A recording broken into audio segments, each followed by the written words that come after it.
siap, Lip.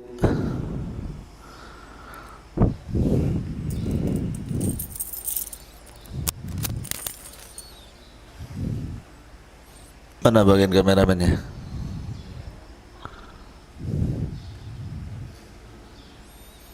Udah.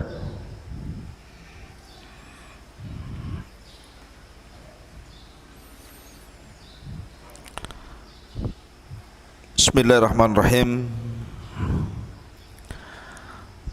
Assalamualaikum warahmatullahi wabarakatuh.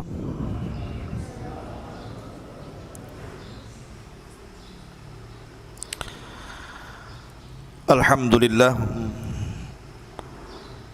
Alhamdulillahilladzi hadana lil Islam wa ma kunna linahtadiya laula an hadanallah. Asyhadu an la ilaha illallah wahdahu rabbi la syarika lah wa asyhadu anna Muhammadan abduhu wa rasuluhu alladzi la nabiyya ba'dah. Qala Allah azza wa jalla ya ayyuhalladzina amanu taqullaha haqqa tuqatih wa la tamutunna illa wa antum muslimun amma ba'du. Alhamdulillah, di pagi hari ini kembali kita bisa duduk di Masjid Jabal Uhud untuk bertalabul ilmi. Dan pembahasan di pagi hari ini kita akan membahas tentang kisah Nabiullah Musa alaihi salatu wassalam dan pertemuannya bersama Nabiullah Khidir alaihi assalam. Kisah Musa dengan Khidir. Sebelum saya kisahkan kisah Nabi Musa dengan Khidir yang saya ambil dari surah Al-Kahfi,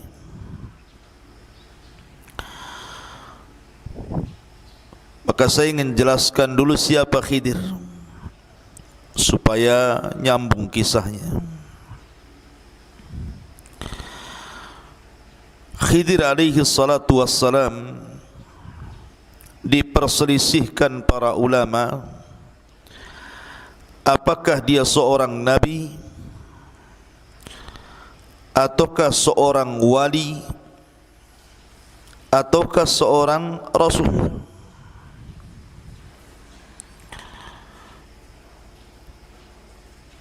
Kenapa diperselisihkan oleh para ulama tentang kenabiannya? Karena Al-Quranul Karim tidak secara jelas menyebutkan bahwa Khidir itu seorang nabi. Begitu juga hadis-hadis Nabi sallallahu alaihi wa ala alihi wasallam. Sebab kalau seandainya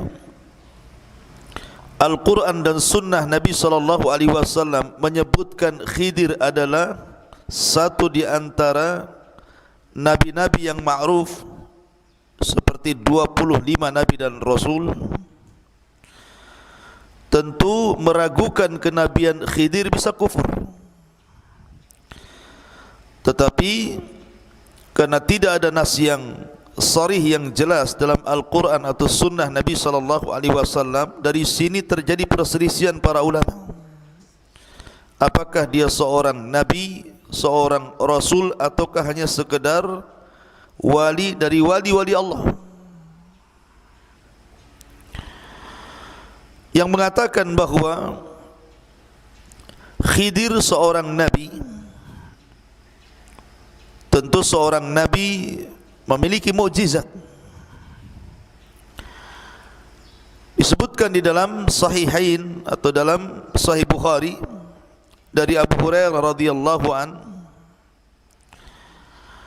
innama sumiya al-Khadir li'annahu jalasa ala farwatin bayda fa idza hiya tahtazzu min khalfihi hadrah.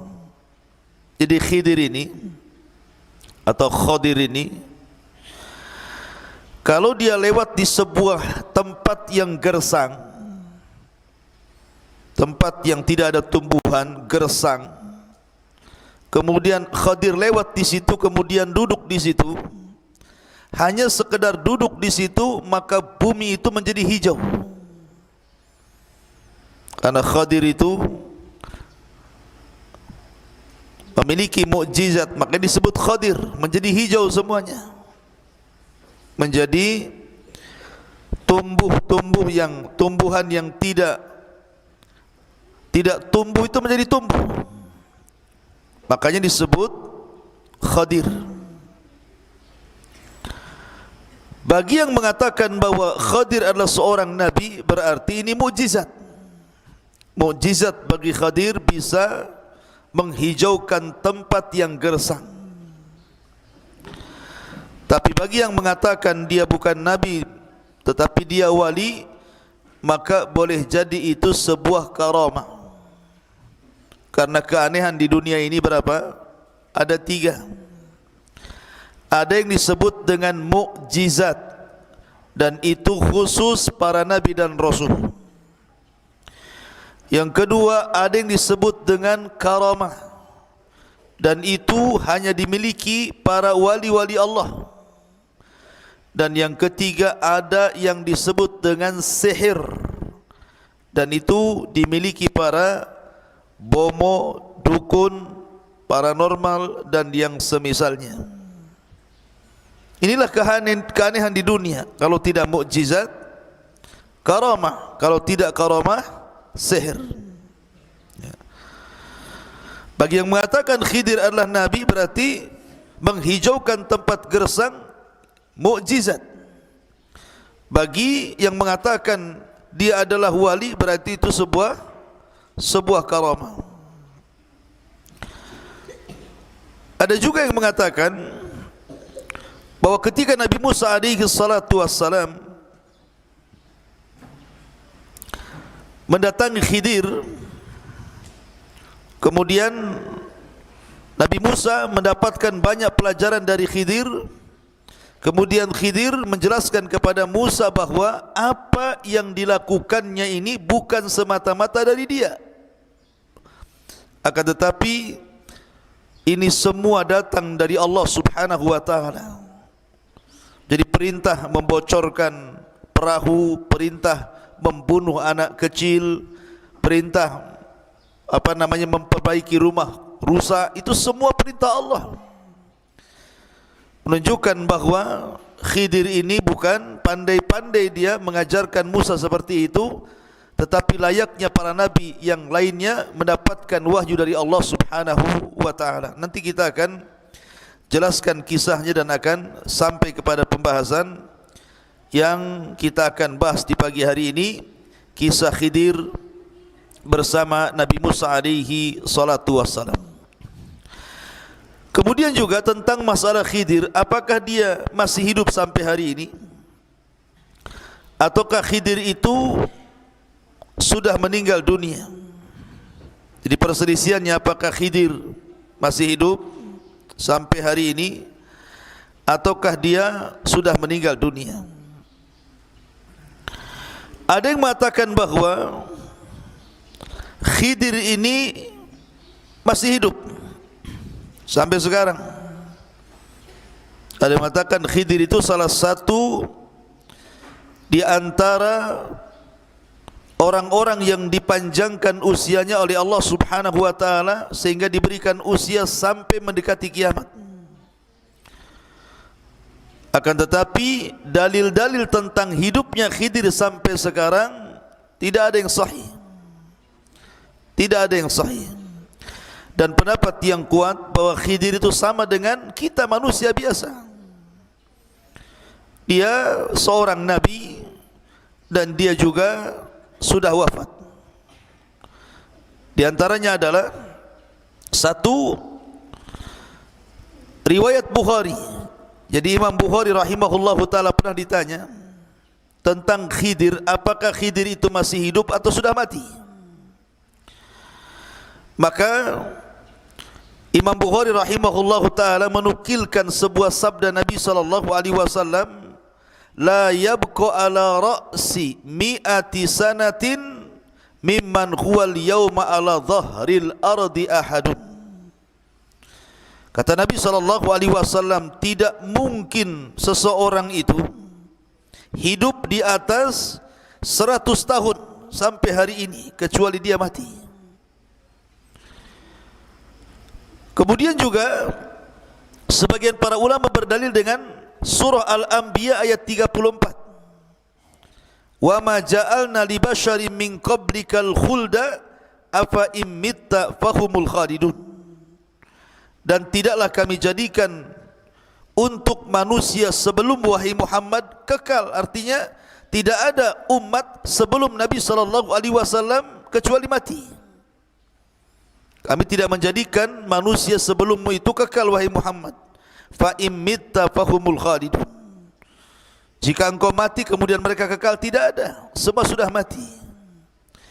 Dari sini menunjukkan, kata Abul Farraj Ibnul Jauzi rahimahullahu ta'ala, menunjukkan bahawa Khidir itu sudah meninggal dunia.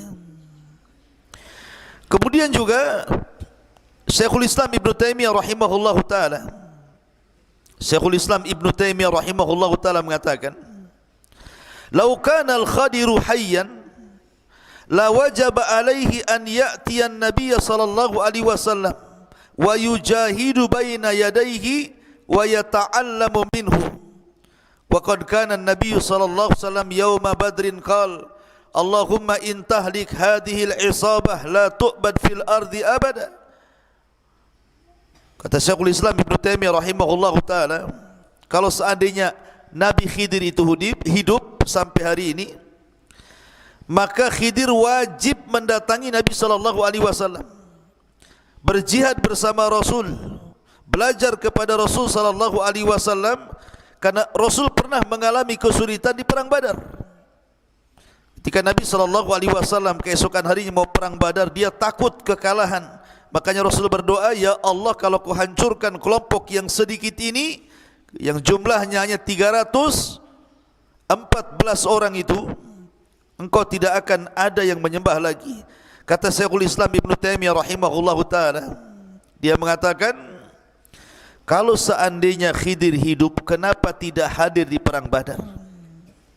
Kenapa tidak hadir? Masa membiarkan Nabi SAW kemudian harus berjihad sendirian, padahal ada Khidir gitu ya. Dari sini menunjukkan bahawa Khidir sudah meninggal dunia dan tidak ada cerita Khidir masih hidup. Dan kalaulah kita katakan Khidir masih hidup, anggaplah Khidir masih hidup, maka tidak ada keleluasaan bagi Khidir kecuali harus mengikuti Nabi SAW. Makanya Rasul mengatakan, "Wallahi law kana Musa hayyan ma wasi'ahu illa an yattabi'ani." Kalau seandainya Musa, Nabi yang lebih afdal daripada Khidir itu hidup, tentu tidak ada keleluasaan Musa kecuali dia harus mengikuti diriku. Hadis ini dikeluarkan Imam Ahmad dalam musnadnya. Taib, ini sekilas tentang Khidir. Kita masuk pada ayat surah Al-Kahfi. Allah Subhanahu wa taala berfirman, "Wa idh qala Musa li fatahu la abrahu hatta ablugha majma'al bahraini aw amdiya huquba."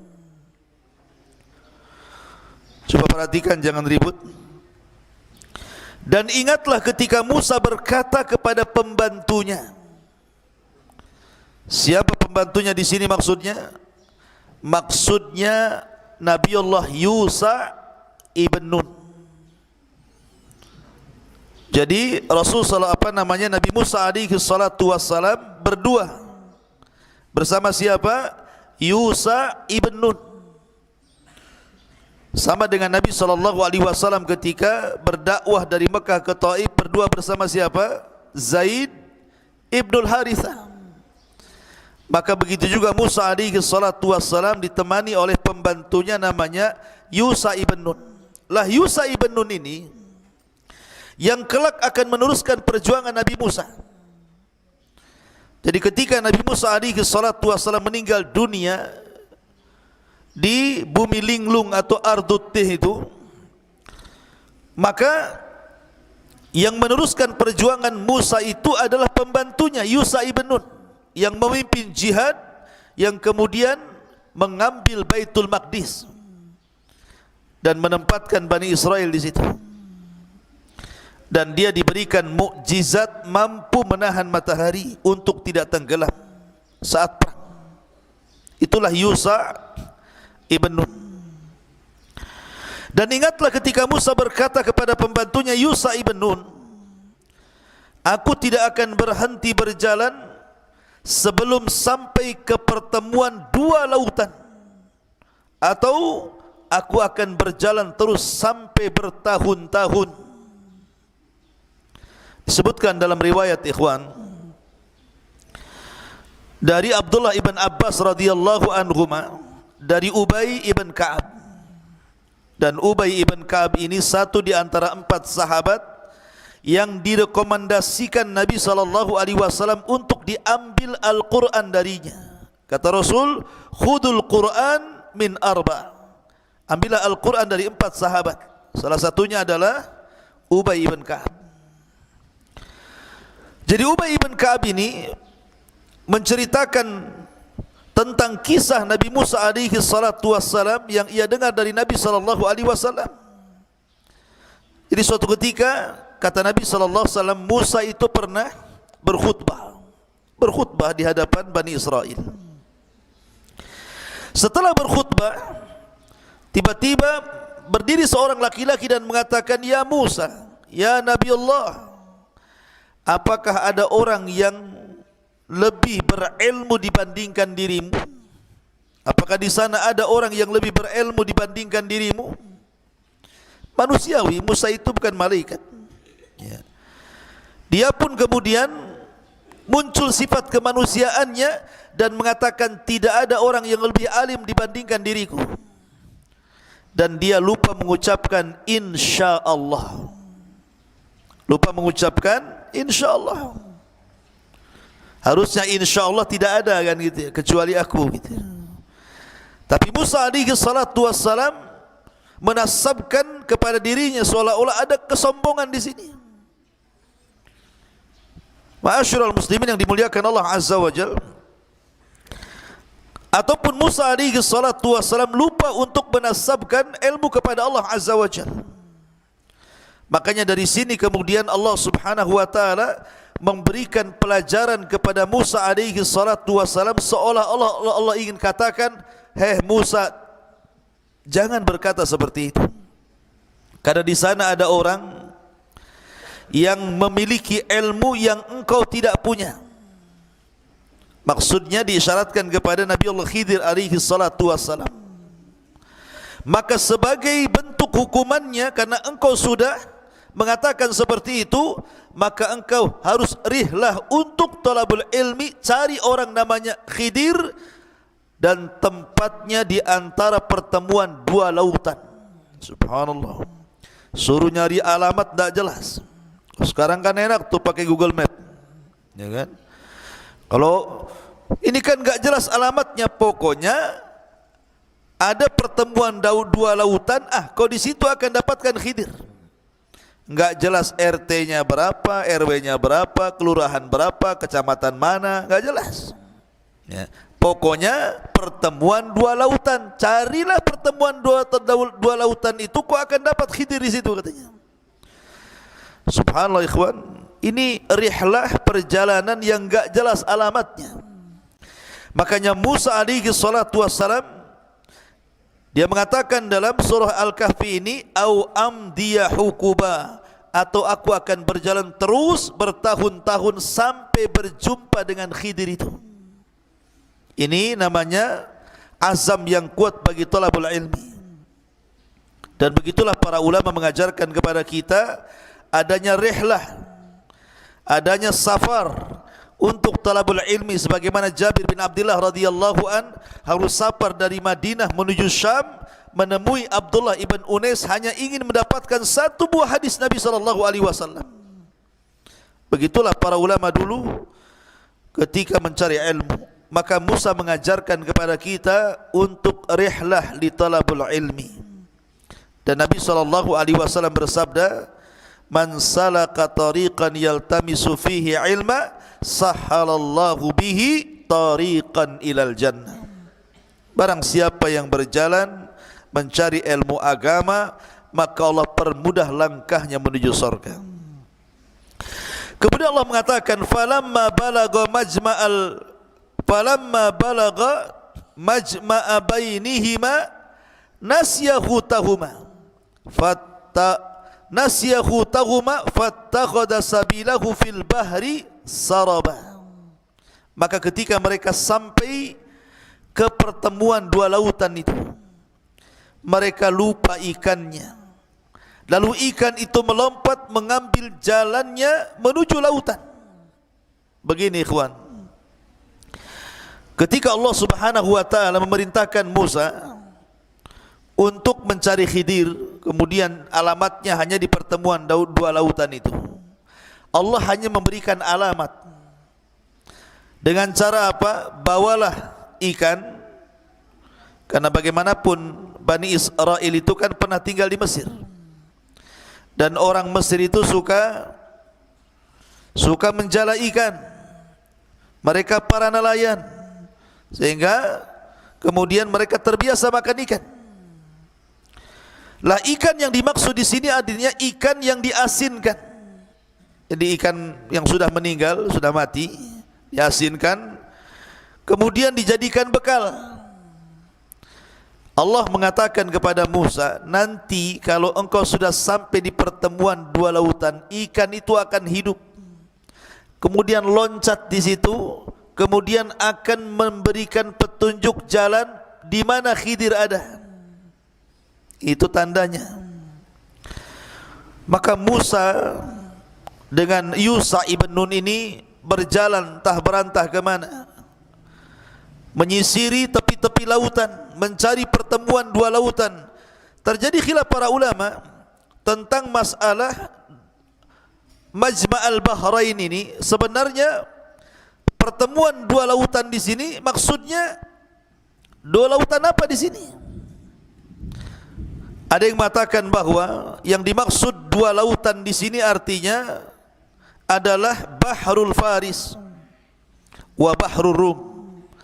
Maksudnya lautan Persia dan lautan Romawi. Pertemuan dua lautan di sini maksudnya lautan Persia dan lautan Romawi. Ini sebagaimana yang disebutkan oleh Imam As-Suyuti rahimahullahu taala dari Qatadah, bahwa yang dimaksud Majma'al Bahrain ini adalah Bahru Farisin wa Rum, pertemuan dua lautan, lautan Persia dan lautan Romawi, dan dua-duanya adalah disebut dengan dua pertemuan lautan. Ada juga yang mengatakan maksudnya Majma'al Bahrain ini di mana maksudnya di Afrika, di Afrika sana. Jadi Musa itu berjalan, bayangkan, berjalan begitu jauh sampai ke Afrika, baru berjumpa pertemuan dua lautan. Dan ini sebagaimana dikatakan oleh Ubay ibn Ka'ab radhiyallahu anhu. Ada juga yang mengatakan dua pertemuan lautan itu artinya Tonja, Laut Tonja. Laut Tonja, disitulah terjadi pertemuan dua lautan. Tapi ada juga yang mengatakan sebenarnya tidak jauh-jauh daripada Bukit Tursina, Bukit Saina, masih daerah-daerah Mesir juga. Ya. Tapi ini sekali lagi bahwa tidak ada nas yang jelas dua lautan ini di mana, karena Al-Quran tidak menyebutkan tempatnya, hanya menyebutkan posisinya di antara pertemuan dua lautan. Adapun di mananya entah berantah. Cuman di sini para ulama hanya kemudian berusaha untuk menggali situs sejarah sehingga muncul tadi Laut Persia dan Romawi. Ada yang mengatakan Laut Afrika, ada yang mengatakan Laut Tonja. Wallahu a'lam. Ya. Ma'asyiral muslimin yang dimuliakan Allah Subhanahu wa taala. Kemudian Ketika kemudian tanpa sadar sudah lama mereka berjalan, rupanya sampai di pertemuan dua lautan itu, tapi keduanya tidak sadar. Keduanya tidak sadar. Makanya Allah mengatakan falamma jawaza qala li fatahu atina ghada'ana laqad laqina min safarina hadza nasaba. Jadi sebenarnya ketika istirahat itu di sebuah batu sedang tidur antara Yusa dan juga Musa alaihi salatu wassalam. Yusa ini melihat rupanya ikan asinnya itu, ikan yang dibawanya itu hidup di keranjangnya itu, tiba-tiba loncat. Ketika dia loncat ke air, kemudian ikan ini tiba-tiba berjalan. Yusa ini mengikuti ikan itu dari belakang. Ini ikan mau kemana ini? Dan Yusa terngiang dengan perkataan Musa bahwa kalau ikan itu hidup kemudian nyemplung ke air, berarti di situ tempatnya. Tetapi Yusa ibn Nun lupa ketika Musa sudah terbangun, lupa mau nyampaikan. Malah kemudian berjalan lagi menjauhi tempat itu, padahal sudah benar tempatnya itu. Akhirnya ketika sudah jauh dari tempat yang dituju, Allah Subhanahu wa taala berfirman, maka ketika mereka telah melewati tempat itu, Musa berkata kepada pembantunya, bawakan kemari makanan kita, sungguh kita telah merasa letih karena perjalanan kita ini. Manusiawi, Musa bukan malaikat, dia perlu makan, perlu minum, lapar karena sudah berjalan jauh. Kemudian Allah mengatakan, qala ara'aita idh awayna ila as-sahra fa inni nasitul hut wa ma ansanihu illa syaitan an adhkurahu wattakhadha sabilahu fil bahri ajaba. Dia pembantunya menjawab, maksudnya Yusa ibn Nun mengatakan, tahukah engkau wahai Musa, ketika kita mencari tempat berlindung di sebuah batu tadi, kita istirahat tadi di antara dua pertemuan itu, lautan itu, maka aku lupa menceritakan tentang ikan itu, bahwa ikan itu hidup kemudian loncat. Aku lupa, betul-betul aku lupa menceritakan itu. Dan tidak ada yang membuat aku lupa untuk mengingatnya kecuali syaitan. Karena syaitan itu selalu menggoda manusia untuk menyesatkan. Jadi Yusa tergoda oleh syaitan sehingga lupa menceritakan kepada Musa alaihi salatu wassalam. Makanya Nabi SAW bersabda, bagaimana orang yang solat diganggu syaitan kan? Di mana ketika sebelum solat dia cari-cari barang gitu kan, lupa dia, sengaja dilupakan syaitan. Kemudian ketika solat syaitan ngasih tahu, oh barang yang kau cari ada di lemari loh. Oh iya, baru ingat, Allahu Akbar, lah iya dompet saya kok di situ katanya. Ya, dibuat kemudian kita ini was-was dalam solat gitu ya.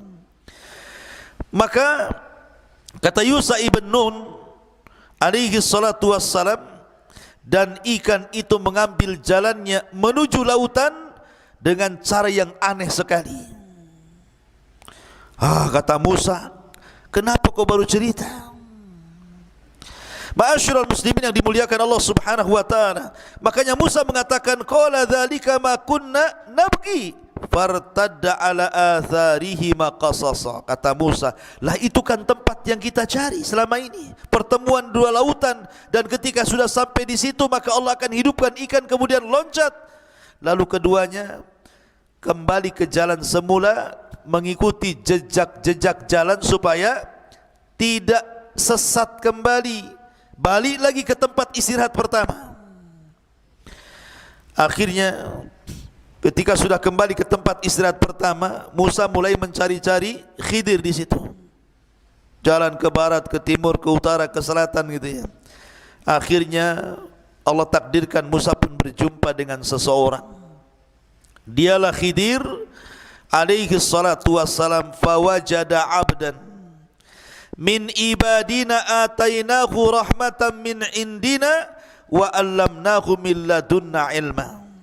Lalu mereka berdua bertemu dengan seorang hamba, maksudnya Khidir, di antara hamba-hamba kami yang telah kami berikan rahmat kepadanya dari sisi kami, dan yang telah kami ajarkan ilmu kepadanya dari sisi kami. Lihat, Allah dahulukan rahmat dibandingkan ilmu, menunjukkan bahwa kasih sayang itu penting, ya, sebelum seseorang itu belajar, karena ini adab, ya. Ma'asyiral muslimin yang dimuliakan Allah Azza wa Jalla, ikhwan akhwat yang dimuliakan Allah Azza wa Jalla. Jadi ketika Musa berjumpa dengan seseorang yang sedang duduk di atas batu, maka Musa alaihi salatu wassalam mengatakan assalamualaikum, mengucapkan salam. Tiba-tiba Khidir seolah-olah sudah kenal, waalaikumsalam. Man'an, siapa kamu? Nabi Musa mengatakan ana Musa. Kata Khidir, Musa Bani Israel, katanya. Apakah Musa nabinya Bani Israel? Kata Musa, ya. Apa tujuanmu? Maka Musa alaihi salatu wassalam mengatakan, qala lahu Musa, hal attabi'uka ala an tu'allimani mimma ullimta rushda. Musa berkata kepada Khidir, bolehkah aku mengikutimu agar engkau mengajarkan kepadaku ilmu yang benar yang telah diajarkan kepadamu untuk menjadi sebuah petunjuk? Lihat tawadhunya Khidir, minta diajari. Makanya kisah tentang Musa dan Khidir ini sebelumnya bicara tentang kesombongan iblis. Kalau antum baca surah Al-Kahfi, sebelum menceritakan tentang Khidir, ayat sebelumnya itu bicara tentang kesombongan iblis. Ketika iblis tidak mau sujud kepada Adam alaihi salatu wassalam, dan Allah katakan aba wastakbara wa kana minal kafirin. Dia enggan, dia sombong, dia termasuk orang kafir.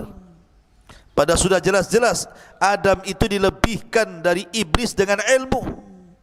Makanya Musa alaihi salatu wassalam dengan tawadhu'nya, rendah hatinya, dia mengatakan kepada Khidir, bolehkah aku mengikutimu agar engkau mengajarkan kepadaku ilmu yang benar yang telah diajarkan kepadamu untuk dijadikan petunjuk. Tapi Khidir mengatakan, qala innaka lan tastati' ma iya sabra. Kalau engkau ingin jadi muridku, seolah-olah mengatakan seperti itu, engkau tidak akan sanggup sabar kayaknya. Engkau enggak akan sabar. Di sini ada faedah apa? Mencari ilmu itu harus sabar. Sabar. Ya. Terkadang seseorang itu tidak bisa istirahat ketika thalabul ilmi. Makanya Yahya bin Abi Katsir mengatakan, la yunalul ilmu birahatil jismi. Ilmu itu tidak diraih dengan istirahatnya badan. Harus lelah, harus capek. Kadang kurang tidur, kadang ngantuk gitu kan. Ya kalau tidur terus ya pulang saja, enggak usah ngaji. Ya. Siapa yang tidur? Bangunkan yang tidur. Tolong keluar berjemur di situ yang tidurnya. Kalau tidur, saya lihat tidur, saya suruh berjemur di situ. Di tempat dak-dakan situ. Mumpung lagi hujan. Ya. Jadi di sini kembali bahwa Musa alaihi salatu wassalam ketika meminta untuk diajarkan ilmu kepada Khidir, Khidir mengatakan, engkau tidak akan sanggup sabar bersamaku. Kenapa demikian? Karena nanti ilmu yang akan diajarkan Khidir itu aneh masalahnya. Ya. Kemudian Musa mengatakan, wa kaifa tasbiru ala ma lam tuhit bihi khubra. Dan bagaimana engkau akan dapat sabar atau sesuatu atas sesuatu sedangkan engkau belum mempunyai pengetahuan yang cukup tentang hal itu. Qala satajiduni insyaallahu sabira wala a'siyalaka amra. Musa berjanji di sini kepada Khidir, insyaallah engkau akan dapati aku termasuk orang yang sabar dan aku tidak akan menentangmu dalam urusan apapun. Musa janji nih, saya akan sabar. Apapun yang kau ajarkan saya akan tidak akan tentang. Karena Musa betul-betul ingin mencari ilmu masalahnya. Ya. Maka Allah Subhanahu wa taala melanjutkan firman-Nya. Qala fa in ittaba'tani fala tas'alni an syai'in hatta uhditsa laka minhu dzikra. Ini syaratnya. Khidir memberikan syarat kepada Musa. Jika engkau mengikutiku wahai Musa, maka janganlah engkau menanyakan kepadaku tentang sesuatu apapun. Kalau aku ajarkan sesuatu kepadamu, jangan tanya kenapa dan kenapa. Pokoknya lihat saja, ambil ilmunya sampai aku menerangkannya. Ini penting adab seorang yang menuntut ilmu, ikhwan. Ya. Ma'asyiral muslimin yang dimuliakan Allah Azza wa Jalla. Fantalaqa hatta idza raqiba fis safinati kharaqaha. Qala akharaqtaha litughriqa ahlaha laqad ji'ta syai'an nukrah. Ini pelajaran pertama ini.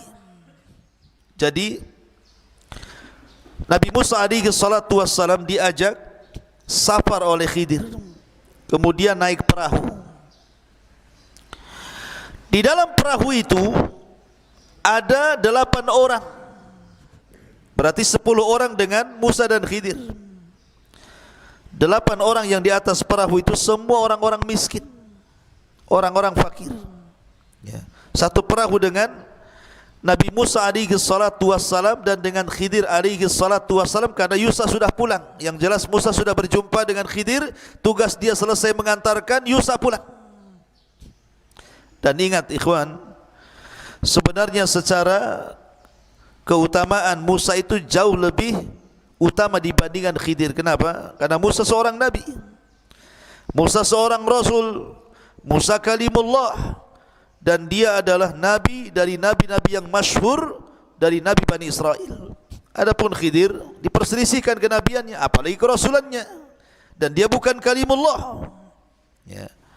Tetapi walaupun demikian, mencari ilmu itu tak pandang bulu, mau kepada orang yang di atas kita, mau kepada orang yang di bawah kita, atau mau kepada orang yang setara dengan kita. Maka Musa alaihi salatu wassalam beriktikad untuk belajar kepada Khidir, mencari manfaat dunia dan akhirat. Lah, pelajaran yang pertama, ketika Musa dan Khidir itu masuk ke dalam perahu, perahu ini kan berjalan sampai ke tujuannya. Di dalamnya banyak orang-orang fuqara wal masakin, termasuk yang punya perahu juga fakir. Tiba-tiba setelah perahu itu nyandar, sudah sampai di tujuan, Musa pula ambil martil. Tahu martil? Martil itu palu untuk mentung yang ngantuk biasanya. Ya. Jadi tahu-tahu martil ini dipukulkan ke perahu itu, bolong perahu itu. Namanya perahu bolong, keluar air dalam perahu itu, naik air itu, akhirnya orang-orang pun langsung turun, tenggelamlah perahu itu. Bayangkan secara logika, ketika keduanya naik perahu, sudah digratiskan yang punya perahu, diantarkan ke tujuannya, sampai di tujuannya dirusak pula perahunya. Ini ilmu apa ini? Ya. Lah, Nabi Musa alaihi salatu wassalam ini disebutkan dalam Al-Quran, maka berjalanlah keduanya, Musa dengan Khadir, sehingga ketika keduanya menaiki perahu, lalu dia melubanginya. Dia pun Musa berkata, mengapa engkau melubangi perahu itu? Apakah untuk menenggelamkan penumpangnya? Sungguh engkau telah berbuat sesuatu kesalahan besar. Musa marah, karena Musa ini tidak bisa diam untuk melihat kemungkaran masalahnya.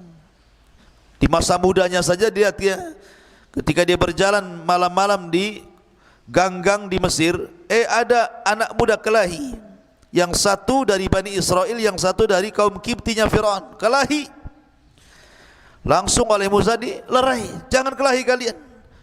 Kemudian ketika anak muda dari kaum Kipti mau nonjok Nabi Musa, oleh Musa ditangkis, hanya ditangkis seperti ini saja, kemudian terjungkal, mati dia. Coba bayangkan, belum dipukul baru ditangkis dah mati.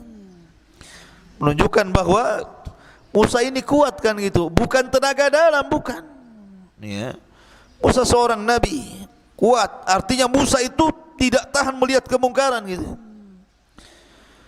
Dan banyak kisah-kisah Musa ketika Musa pulang dapat Taurat saja, papan Taurat, melihat Bani Israel murtad menyembah patungnya Samiri, langsung dilempar tuh papannya, ngamuk dia sama Harun.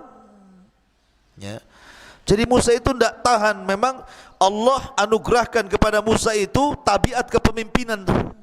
Makanya ketika melihat Khadir seperti itu, gimana Khadir ini? Ini perahu milik orang miskin, yang di atas perahu juga orang-orang miskin. Tahu-tahu dirusak. Marah Nabi Musa. Makanya dia mengatakan, akharaqtaha litughriqa ahlaha laqad ji'ta syai'an nukra. Hai Khidir, mengapa engkau melubangi perahu? Apakah untuk menenggelamkan penumpangnya? Sungguh engkau telah berbuat sesuatu kesalahan. Khidir tadi sudah ngomong di awal kan, kalau engkau ingin belajar kepadaku enggak akan sabar. Enggak akan sabar. Baru satu pelajaran saja Musa sudah enggak sabar tuh. Ya. Makanya Khidir mengatakan, qala alam aqul innaka lan tastati ma'iya sabra. Bukankah sudah kukatakan, ini baru satu ilmu nih, bahwa engkau tidak akan mampu sabar bersamaku. Maka Musa alaihi salatu wasalam sadar, dan dia meminta uzur dan mengatakan, qala la tu'akhidni bima nasid wa la tuhriqni min amri usra. Musa pun berkata, janganlah engkau menghukum aku karena kelupaanku, dan janganlah engkau membebani aku dengan sesuatu kesulitan dalam urusanku. Afwan mungkin bahasa kitanya, lupa saya tadi, harusnya saya diam, ngomong pula saya gitu ya. Kemudian pelajaran yang kedua, fantalaqa hatta idza laqiya ghulaman faqatalahu qala aqatalta nafsan zakiyatan bighairi nafsin laqad ji'ta syai'an nukra. Maka berjalanlah keduanya, Musa dan Khidir, hingga ketika keduanya berjumpa dengan seorang anak muda, maka dia membunuhnya. Maksudnya begini, ini kan turun dari perahu, selesai perahunya, kemudian jalan, ada anak-anak lagi main. Ada yang mengatakan bahwa anak yang dibunuh oleh Khidir itu usianya 13 tahun. Guys, siapa 13 tahun di sini? Ada yang 13 tahun di sini? Berapa antum usianya? Berapa antum usianya? 15. Udah balik antum. Jadi usianya 13 tahun. Kan masih kecil tuh, masih SD tuh. Lagi main-main, mungkin kalau sekarang lagi main bola di lapangan itu. Cuman anak ini dikisahkan, anak ini tukang nyolong. Ya. Jadi kalau seandainya ada musafir yang membawa dagangan, kemudian istirahat di situ, kemudian tidur, terkadang kemudian anak ini menunggu pemilik barang itu tidur, diambilnya, dicolongnya barang itu, kemudian diberikan kepada orang tuanya. Jadi tukang nyolong anak ini. Dan apabila ketahuan gitu kan, maka orang tuanya membela bahwa anaknya tidak melakukan seperti itu demi melindungi anaknya. Rupanya anak ini semakin besar, semakin menyulitkan orang tuanya, semakin besar durhaka, dan itu digambarkan kepada Khidir. Makanya kemudian ketika melihat ada anak-anak yang sedang bermain, Khidir pun mendekati satu di antara anak yang bermain itu, langsung kemudian digeret, dibawa, disembelih, dipotong kepala dari badannya. Musa melihat ini kaget, kenapa pula dia bunuh orang, disembelih lagi, dipatahkan lagi kepala dengan badannya. Makanya kemudian digambarkan di sini, maka berjalanlah keduanya hingga ketika keduanya berjumpa dengan seorang anak, maka Khidir pun membunuhnya. Musa mengatakan, mengapa engkau bunuh jiwa yang bersih, bukan karena dia membunuh orang lain? Sungguh engkau telah melakukan sesuatu yang sangat mungkar, katanya. Lihat, ini pelajaran apa ini, bunuh-bunuh orang ini? Pelajaran kok bunuh-bunuh orang? Makanya Musa emosi lagi. Ini enggak benar ini. Kau ini sudah buat mungkar nih. Tetapi Khidir mengatakan, qala alam aqul laka innaka lan tastati ma'iya sabra. Bukankah sudah kukatakan, ini baru 2 pelajaran kau enggak sabar kan? Ya mau sabar gimana? Ini aneh ilmunya. Satu bolongi kapal, satu menggal orang. Gimana enggak sabar? Ya. Ini pelajaran apa ini? Coba kalau antum belajar sama saya, tahu-tahu saya bocori kapal, kemudian saya nyembeli orang, ustaz apa ini katanya. Cari pesantren lain aja lah kan begitu. Jadi akhirnya Khidir mengingatkan, sudah kukatakan kau tidak akan sabar. Maka Musa alaihi salatu wassalam Khidir mengatakan, qala in sa'altuka an syai'in ba'daha fala tusahibni qad balagta min ladunni udra.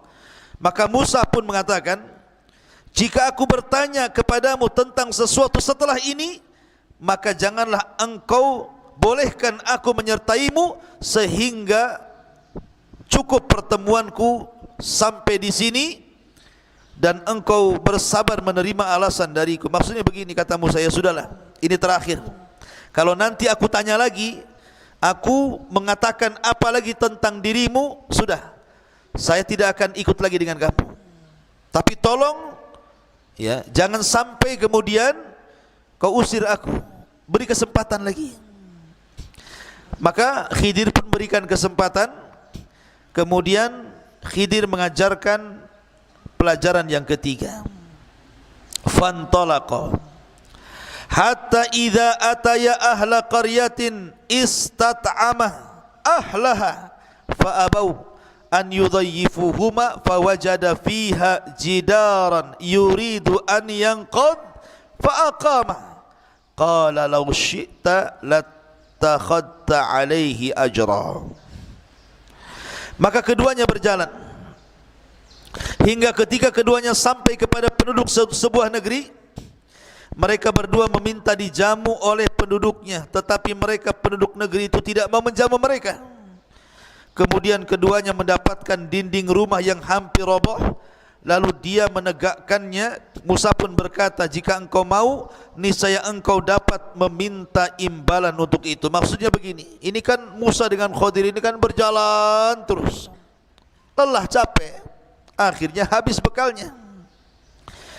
Kan habis bekal, perlu makan, perlu minum. Manusia akhirnya datang ke sebuah desa, minta dijamu, minta makan, ya. Dan dibolehkan seseorang meminta-minta dalam kondisi safar, walaupun dia kaya. Umpamanya ada orang kaya, safar, dompetnya hilang, sehingga dia harus makan. Boleh orang ini meminta-minta, hanya sebatas kebutuhannya. Jadi ketika lapar masuk ke sebuah desa, rupanya satu desa itu bakhil. Namanya desa bakhil. Satu desa itu bakhil, medit, kikir. Ada ya satu desa kikir ya. Kemudian masuk ke desa lain, kikir lagi. Mak, ini desa ini kikir semua nih. Ya. Akhirnya Musa dan Khidir pun keluar dari desa itu, mencari desa-desa yang lainnya lagi yang bisa atau tidak ada kebakhilan sehingga bisa menjamu keduanya. Rupanya di perbatasan desa ada rumah mau roboh. Rumah itu mau roboh sudah. Maka Musa diberhentikan oleh Khidir. Bentar. Malam ini kita harus memperbaiki rumah ini. Kata Musa, kenapa? Ini rumah mau roboh masalahnya. Akhirnya diperbaiki rumah itu sampai selesai, sampai cantik. Kata Musa, ya Khidir, kita ini lagi lapar. Harusnya kalau engkau ingin memperbaiki, ingin jadi tukang bangunan, cari orang yang jelas pemiliknya, supaya dapat upahnya bisa untuk makan. Ini rumah kosong, enggak tahu siapa penghuninya, main benerin saja kan gitu ya. Maka ini kalau sudah, ini tanyakan 3 kali ya kan, sudah janji kalau sampai aku mempertanyakan sesuatu, sudahlah sampai di sini, kata Musa kan. Dia ada janji begitu masalahnya. Maka Khidir berkata, qala hadza firaq baini wa bainak. Sa'unabbi'uka bi ta'wili ma lam tasti alaihi sabra. Inilah perpisahan antara engkau dengan aku. Aku akan memberikan penjelasan kepadamu atas perbuatan yang kau tidak sabar melihatnya. Sebelum saya berpisah, saya akan jelaskan ya. Kenapa saya bolongi kapal, kenapa saya bunuh anak, kenapa kita memperbaiki bangunan yang mau roboh ini. Maka Khidir pun menjelaskan, pertama, kenapa membolongi kapal. Amma safinatu fakanat limiskin ya'maluna fil bahri fa'aradtu an a'ibaha wa kana wara'ahu malikun ya'khudhu kulla safinatin ghasba. Siapa yang ngantuk tuh? Antum tidur enggak? Oh tidur antum, saya suruh berdiri sana. Ya. Saya tidak mau dalam pengajian ada yang ngantuk sini. Makanya kalau ngantuk cepat ambil wudu. Ada setannya antum. Ataupun diruqyah. Ya. Taib. Jadi di sini saya ulangi, adapun perahu itu adalah milik orang miskin yang bekerja di laut. Aku bermaksud merusaknya, karena di hadapan mereka ada raja yang sangat zalim yang akan merampas setiap perahu yang bagus. Jadi kenapa Khidir membolongi perahu, ikhwan? Di situ itu ada raja zalim, penguasa zalim. Kalau melihat ada perahu bagus, pasti akan diambilnya, dikuasainya dan dimilikinya. Ya. Makanya oleh Nabi Musa alaihi salatu wasallam dirusak perahu itu. Bukan sama sekali tidak bisa nanti dipakai lagi, tidak, hanya dibocori saja supaya perahunya tenggelam. Nampak itu perahu tenggelam, kan orang tidak suka, ini perahu rusak kan gitu. Tapi seandainya perahu itu mau diperbaiki, bisa, karena tinggal ditambal saja yang bolong tadi, supaya menghindari kezaliman raja. Karena kasihan, ini yang punya perahu orang miskin masalahnya. Ini takwil yang pertama. Wa ammal ghulam fakana abawahu mu'minain fakhashina an yurhiqahuma tughyanan wa kufra fa aradna an yubdilahuma rabbuhuma khairan minhu zakatan wa aqraba rahman. Adapun anak kecil yang dibunuh itu, dia memiliki dua orang tua yang mukmin, dan kami khawatir kalau dia akan memaksa kedua orang tuanya kepada kesesatan dan kafiran. Kemudian kami menghendaki sekiranya Tuhan mereka mengganti dengan seorang anak lain yang lebih baik kesuciannya daripada anak itu, dan lebih sayang kepada orang tuanya, ibu bapaknya, dibandingkan anak itu. Kenapa Khidir mengatakan seperti itu? Karena sekali lagi Khidir ini diberikan wahyu di seorang nabi. Anak ini kalau besar, karena dari kecil sudah nyolong masalahnya, nanti kalau sudah besar takut jadi mafia pula, maka dibunuh. Tapi sekali lagi ini karena pemberitahuan dari Allah Subhanahu wa ta'ala. Jangan pula kemudian main bunuh saja kan itu. Tengok anak kecil ambil pisau tusuk. Kenapa tusuk? Nih kalau gede jadi kurang ajar sama orang tuanya. Dah tahu dari mana tuh? Main tusuk saja kan begitu. Ini Khidir diberikan wahyu. Makanya dia tahu anak ini kalau besar akan jahat, makanya dibunuhlah anak ini supaya Allah menggantikan yang lebih baik. Nanti kalau dia besar, takutnya orang tuanya jadi sesat kafir gara-gara anaknya. Ya. Kemudian yang terakhir, wa ammal jidar fakana li gulamaini yatimaini fil madinati wa kana tahtahu kanzun lahuma wa kana abuhuma salihan fa arada rabbuka an yablugha ashuddahuma wastakhrija kanzahuma rahmatan min rabbika wa ma fa'altuhu an amri dzalika ta'wilu ma lam tasti alaihi sabra. Adapun dinding rumah itu adalah milik dua anak yatim di kota itu, yang di bawahnya tersimpan harta bagi mereka berdua, dan ayahnya seorang yang saleh. Maka Tuhan menghendaki agar keduanya sampai dewasa, dan keduanya mengeluarkan simpanannya sebagai rahmat dari Tuhanmu. Apa yang kuperbuat bukan menurut kemauanku. Dari sini menunjukkan bahwa Khidir bukan pandai-pandai, tidak. Karena Khidir mengatakan, apa yang kulakukan itu bukan kemauanku sendiri. Itulah keterangan perbuatan-perbuatan yang engkau tidak sabar terhadapnya. Jadi seolah-olah Khidir ingin mengatakan begini, kenapa kita memperbaiki rumah yang roboh? Rumah ini milik dua anak yatim dan tinggal di kota. Lah, bapak-bapaknya anak yatim ini orang baik. Maksudnya bukan bapak di atasnya, ada yang mengatakan kakek buyutnya gitu ya. Itu ada turunan orang soleh dan soleha. Maka ini cucunya mewarisi kesolehannya kakek buyutnya ini. Sementara orang tuanya itu menyembunyikan warisan harta emas, perak atau apa namanya di dalam bangunan itu yang mau roboh itu. Ini kalau sampai bangunan roboh, kemudian nampak kemudian ada emas, ada perak, padahal itu adalah harta warisan anak yatim itu, nampak sama orang desa yang bakhil, tentu akan diambilnya. Maka kita lindungi dengan cara kita perbaiki, kita tutupi supaya harta itu jangan diketahui orang. Ini harta punya anak yatim, dulu kakek-kakeknya orang soleh. Nah, pentingnya antum apa? Mencari jodoh yang soleh. Dan akhwat juga mencari jodoh yang soleh. Supaya kalau suami istri soleh dan soleha, nanti keturunannya walaupun kedua orang tuanya sudah meninggal dunia, maka anaknya akan dilindungi para malaikat.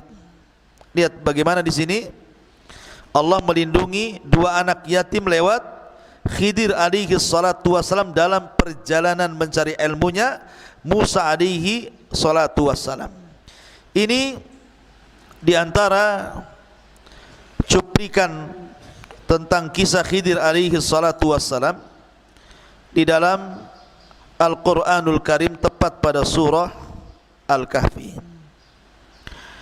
Ma'asyiral muslimin yang dimuliakan Allah Subhanahu wa taala, intinya bahwa pelajaran yang bisa kita petik dari kisah Musa alaihi salatu wassalam dan Khidir ini, pertama pentingnya rihlah di talabul ilmi, pentingnya berjalan safar untuk menuntut ilmu.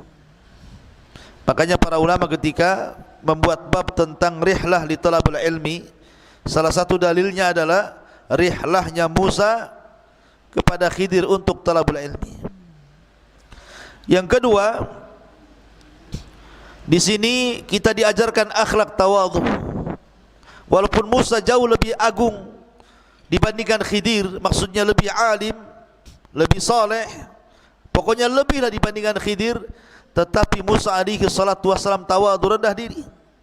Tetap dia menghormati orang yang di bawahnya, belajar dan mengambil ilmu daripada Khidir alaihi salatu wassalam.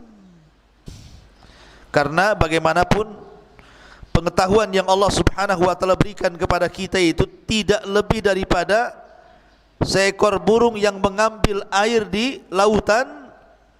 Maka ilmu yang ada pada diri kita itulah air yang diminum oleh burung itu, sementara ilmu Allah itu lautannya. Dan itu juga ada dalam kisah Khidir dengan Musa ketika naik perahu, sebelum perahunya dibolongi itu, di tengah jalan Musa ini diperlihatkan oleh Khidir burung. Kata Khidir, kau lihat burung itu wahai Musa. Burung ini terbang di lautan, kemudian sesekali kemudian ke dalam lautan, kemudian mengambil air, kemudian terbang lagi ke atas. Kata Khidir kepada Musa, tidaklah ilmuku dan ilmumu melainkan seperti air yang diambil burung itu, diambil paruh burung itu. Sementara lautan ini ilmu Allah. Karena di dunia ini ada dua perkara kalau dicari nggak akan kenyang. Satu harta, satu ilmu. Harta makin dicari makin tomah, makin miskin, kayaknya kurang terus.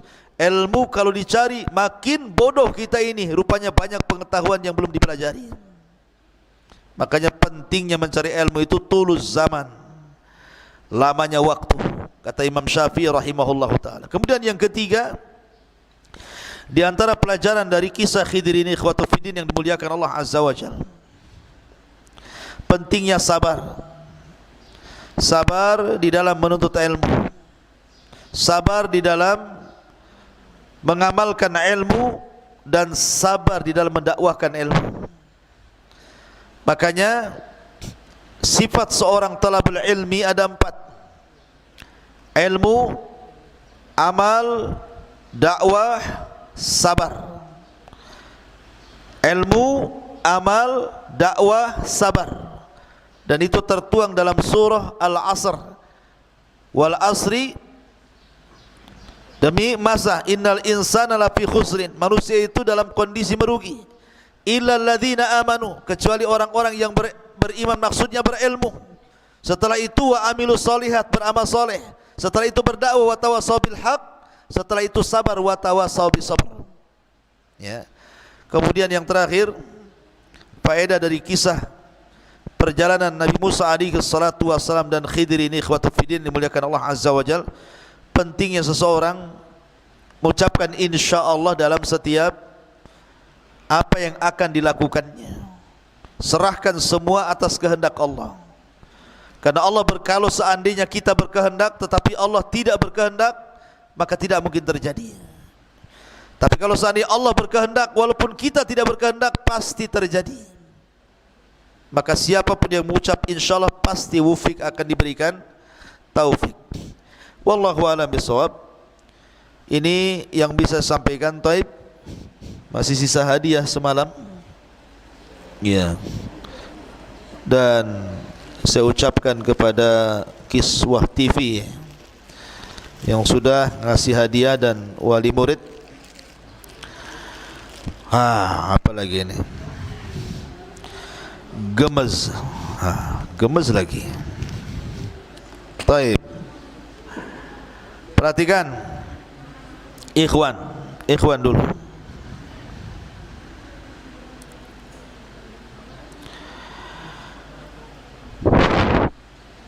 Tentang masalah Nabi Allah Khidir alaihi salatu wassalam.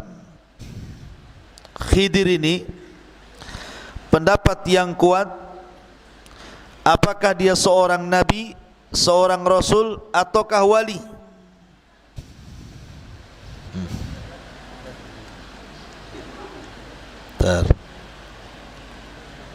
Antum?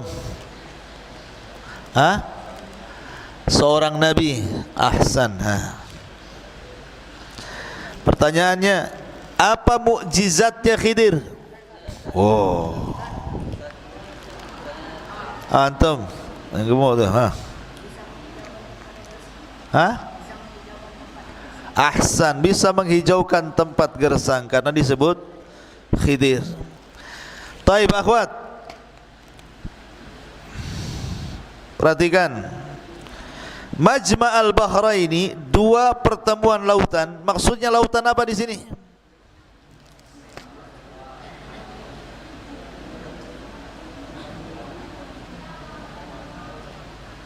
Aiyah,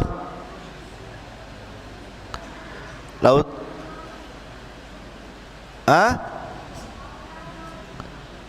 Lautan.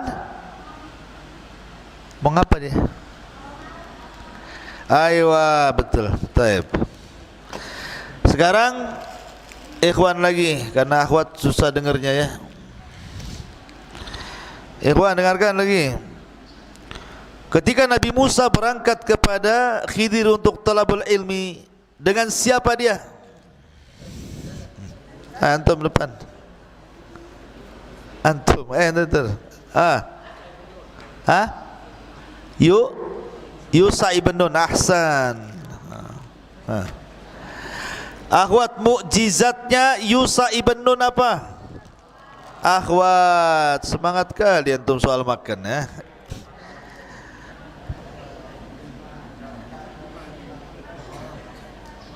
Bisa? Ahsan, menahan matahari. Dapat caca. Apa caca ini? Taib. Ikhwan.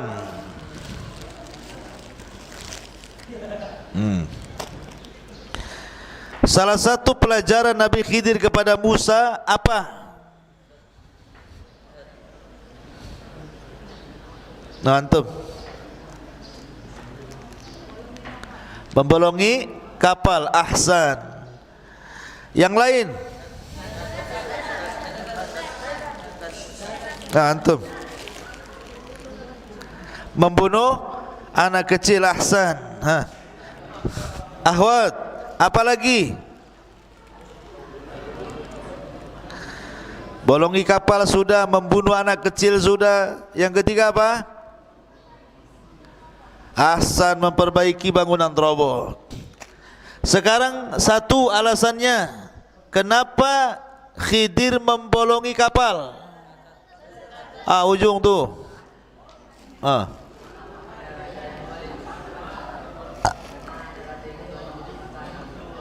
Gimana?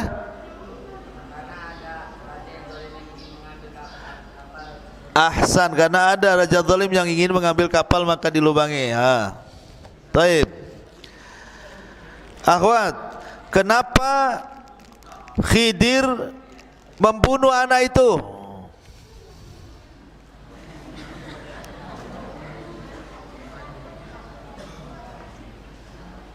Siapa?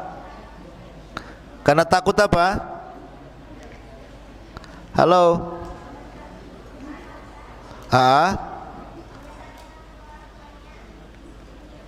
Karena takut durhaka sama orang tuanya. Taib, ahsan. Kenapa Khidir memperbaiki bangunan?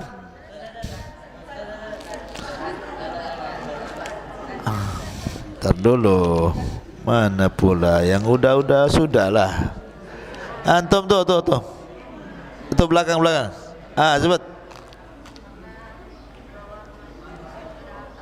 Gimana? Karena di bawah bangunan ada harta. Gitu aja jawabannya.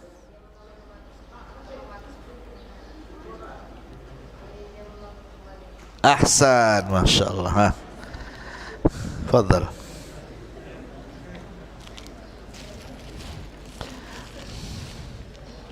Taib, akhwat.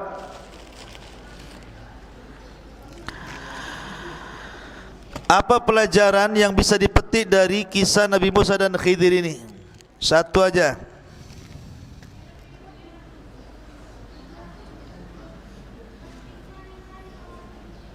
Aywa, Hasan. Ikhwan, apa lagi pelajarannya? Antum sebentar. Tawadu maksudnya? Merendahkan diri ya, terangkan maksudnya gimana? Ahsan, aywa. Ambil. Akhwat lagi.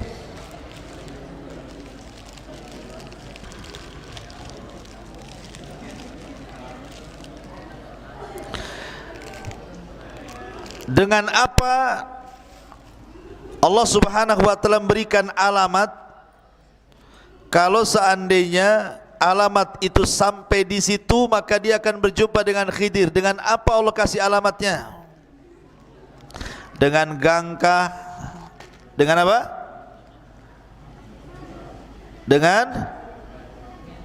Dengan ikan, dengan iwak katanya.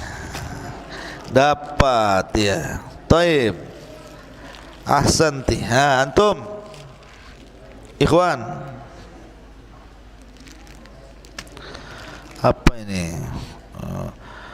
Katmal Tinez, apa itu? Taib. Nabi Musa alaihi salatu wassalam belajar kepada Khidir alaihi salatu wassalam banyak hal. Ya, banyak hal. Selain dari yang 3 disebutkan dalam Quran itu, apa lagi? Soal apa? Ada kadang menuju. Ayo, nggak jadi?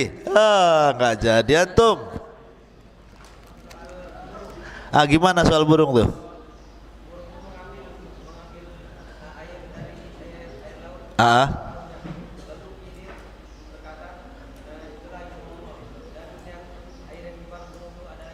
Ahsan. Fadal. Ya. Akhwat lagi. Dapat pilau. rasa ubi. Perhatikan akhwat, sebutkan dalil bahwa Khidir itu sudah mati.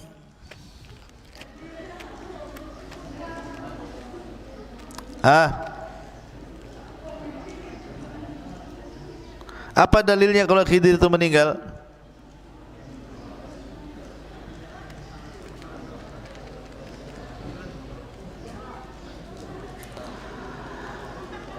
Ayo cepat. Satu aja yang jawab, jangan rame.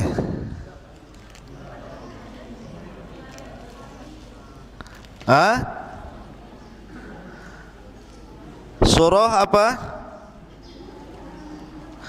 Surah Al-Anbiya ayat Ahsan, Al-Anbiya ayat 34. Wa ma ja'alna li basyari min qablikal khuldan. Apalagi dalilnya ikhwan? Khidir itu udah meninggal. Antum cepat. Ayat Bukhari apa? Itu aja ayat Bukhari itu aja. Iya ayat Bukhari betul. Nggak tahu isinya. Kacau. Cepat kawan.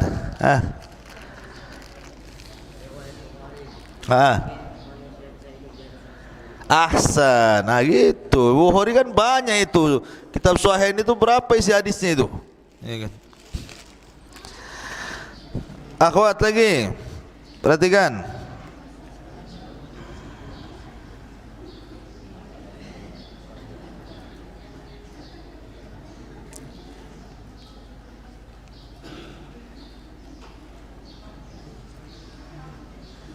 Taib. Siapa sahabat yang pernah safar mencari ilmu ke Syam, hanya mendapatkan satu hadis saja? Untuk satu hadis dia safar dari Madinah ke Syam. Siapa sahabat namanya?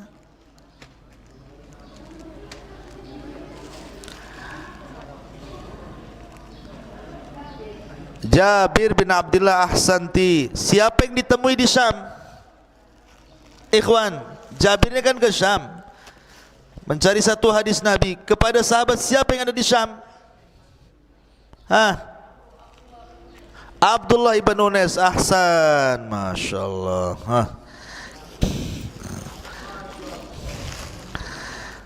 Taib.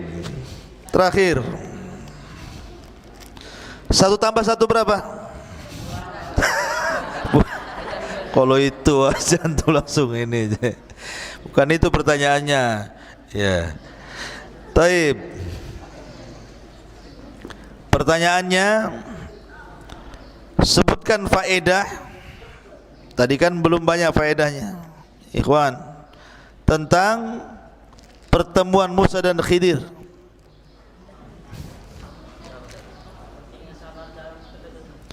Pentingnya sabar dalam menuntut ilmu. Ahsan. Taib. Ambil. Taib. Kita tutup. Subhanakallahumma bihamdika asyhadu an la ilaha illa anta astaghfiruka wa atubu ilaik. Allah taala. Assalamualaikum warahmatullahi wabarakatuh. Ya, jangan keluar sampai akhwat